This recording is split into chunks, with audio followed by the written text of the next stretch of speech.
This statement might sound bad to anybody who has struggled to lose weight in the past, but here it is. Losing weight isn't the hard part. Keeping it off is. And in today's video, I will discuss how to maintain weight after weight loss.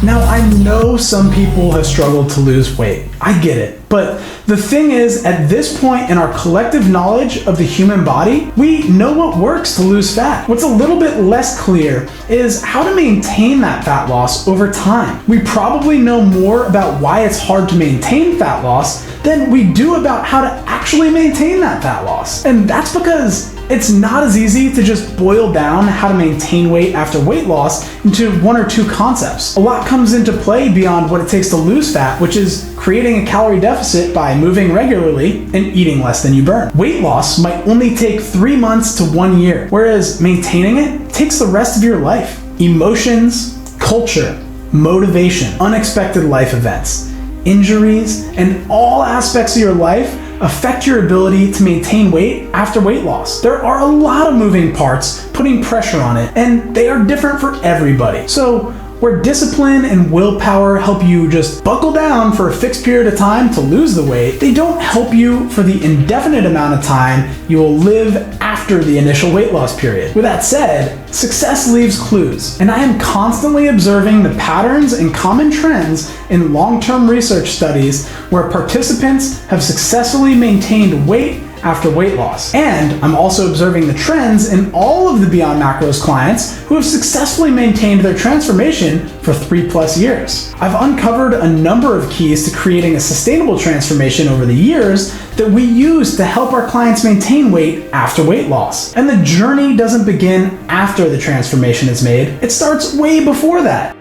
And that is why this video will teach you the first step to maintaining weight after weight loss. And that step is to start with a weight loss plan that focuses on making habit changes that are realistic for your lifestyle, family culture, and food preferences, rather than restricting yourself. Consider this strange phenomenon. We have some clients who actually feel like eating their fat loss macros is easier than eating their maintenance macros. And then there are other clients who are salivating by the end of their first fat loss phase about the prospect of eating more food during their maintenance phase. So what's the difference between these two types of clients? Genetics?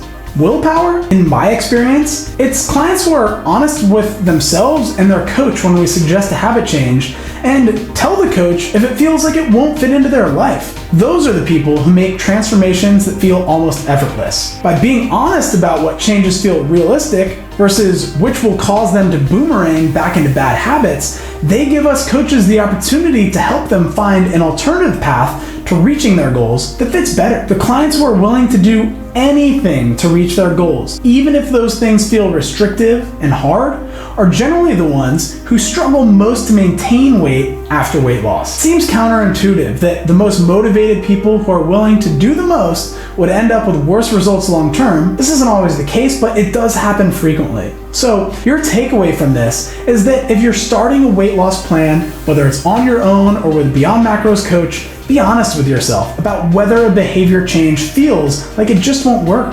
With my clients, I usually ask them to try a behavior change for 1 week as a test. For example, if I told you to start adding a palm-sized chicken breast to your prepped lunch meal and it feels like a chore to eat it on day 1, but it feels easier by day 7, we'll stick with the behavior and see if it eventually feels natural. If by day 7 you're still dreading lunch, choking down the extra protein, we're ditching that recommendation and finding one that will work better for you. There are a few other important things to consider while you're losing weight that will help you maintain it once your goal weight is reached. One consideration that has had some light shed on it recently is to choose a plan that controls food quantity only and doesn't restrict your food choices. This would be a plan like one of the ones that Beyond Macros offers. A 2019 PhD thesis by Jocelyn Gray, a professor at UT, suggested the bikini competitors who used diets that restrict food choices were at a significantly higher risk for an eating disorder. In my experience as an athlete and coach,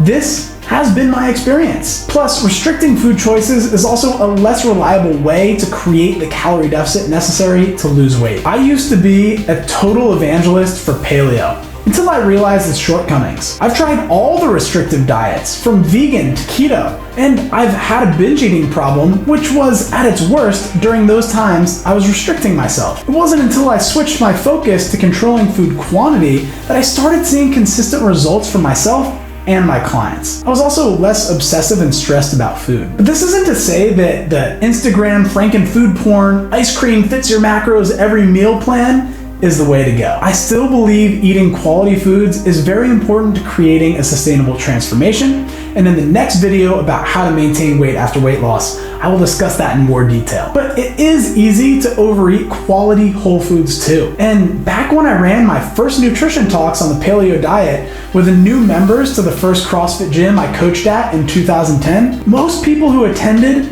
didn't see body composition improvements when they took the advice, mostly due to really high healthy fat intakes, blowing their calories out with trail mix, paleo desserts, and dousing vegetables in olive oil and coconut oil. So they'd usually restrict a bunch of foods by being paleo at first, see zero improvements in body composition, and then rebound hard. Or the people who were successful would stick to a really strict diet of vegetables and meat, they'd get really lean, but then all of a sudden, their performance at the gym and their libido tanked hard. As a result, they'd also rebound hard. Rather than allowing a nutrition guru to dictate what quality means for you, determining for yourself what quality means is another important aspect of maintaining weight after weight loss. Eating quality foods is actually a tactic I will discuss in our next video about maintaining weight after weight loss. But the reason I think it's important to become aware of what quality means to you during your fat loss phase is that it forces you to become aware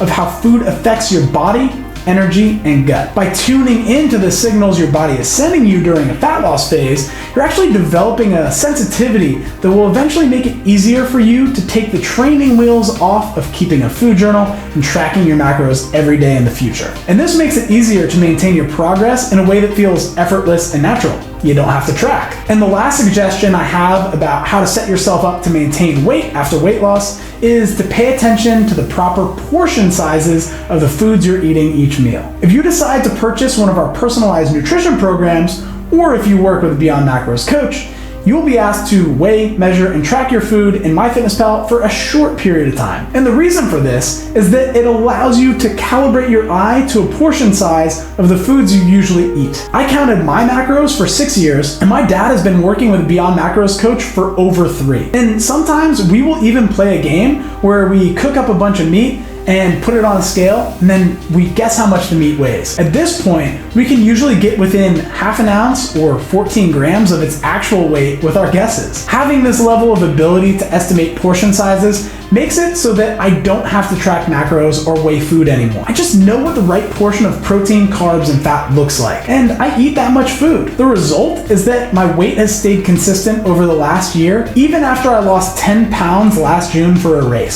So even though for some of you, weighing and measuring food might seem like a chore, think of it as a practice that will make your life easier in the long run. You're developing a skill for life. So rather than just chucking food on the scale and putting its weight in MyFitnessPal, take the time to put your hand next to the food. See how much a palm-sized portion of meat weighs, or how much a fist-sized portion of your favorite carbs weighs. And then you've got that reference point for life. So to review, the 3 critical choices you can make during your weight loss phase that will allow you to maintain your goal weight afterwards are: 1, start with a weight loss plan that focuses on habit changes rather than restriction. And to support this, make sure you're honest with yourself and your coach about whether a habit change feels realistic or unrealistic.